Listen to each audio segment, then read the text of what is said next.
എത്ര ക്വാണ്ടിറ്റി കഞ്ചാവാണ് പിടിച്ചത് അതിനനുസരിച്ചാണ് അവർക്ക് ജാമ്യം കൊടുക്കണോ വേണ്ടിയോ തീരുമാനിക്കുന്നത്.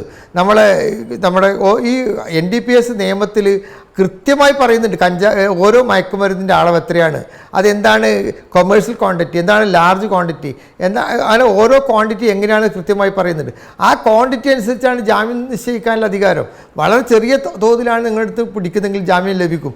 ആ പിടിക്കുന്ന മയക്കുമരുന്നിൻ്റെ സ്വഭാവം എന്താണ്, അത് എത്ര അപകടം പിടിച്ചതാണ്, അതിനൊക്കെ അടിസ്ഥാനപ്പെടുത്തിയാണ് നമ്മുടെ സെക്ഷൻ 35 മറ്റ് നിയമങ്ങളെ അപേക്ഷിച്ച് ഏറ്റവും കർശനമായ നിയമമാണ് NDPS. സെക്ഷൻ 35 പ്രകാരം ജാമ്യം കൊടുക്കാൻ പാടില്ല എന്ന് പറയുന്നൊരു നിയമമുള്ള ഒരു ആക്റ്റാണ് NDPS. എന്നിട്ട് പോലും ജാമ്യം കിട്ടാവുന്ന അളവിൽ മാത്രമേ അവരുടെ കയ്യിൽ മയക്കുമരുന്നില്ലെങ്കിൽ ഇവർക്ക് മാത്രമാണ് ജാമ്യം കിട്ടുന്നത്, അല്ലാത്തവർക്ക് ജാമ്യം കിട്ടുന്നേ ഇല്ല. 2-3 വർഷം ജയിലിൽ കിടക്കുന്നുണ്ട്.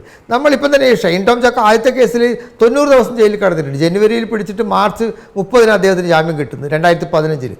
അപ്പം ഇനിയും അങ്ങനെ കുറ്റകൃത്യം ചെയ്യുന്നവരെ തീരെ ഒരു തലക്കും ശരിയാവില്ല എന്ന് പറയുന്നവരെ മാറ്റി നിർത്തുകയും മറ്റുള്ളവർക്ക് അവസരം നൽകുകയും പ്രഗത്ഭരായ പ്രാപ്തിയുള്ള സമൂഹത്തിന് ഒരുപാട് ഇനിയും സാമൂഹ്യ സേവനം നടത്താൻ കലാരംഗത്ത് പ്രവർത്തിക്കാൻ കഴിയുള്ളവരെ ചേർത്ത് പിടിക്കുന്നൊരു സാഹചര്യം ഉണ്ടാകണമെന്നാണ് എനിക്ക് പറയാനുള്ളത്.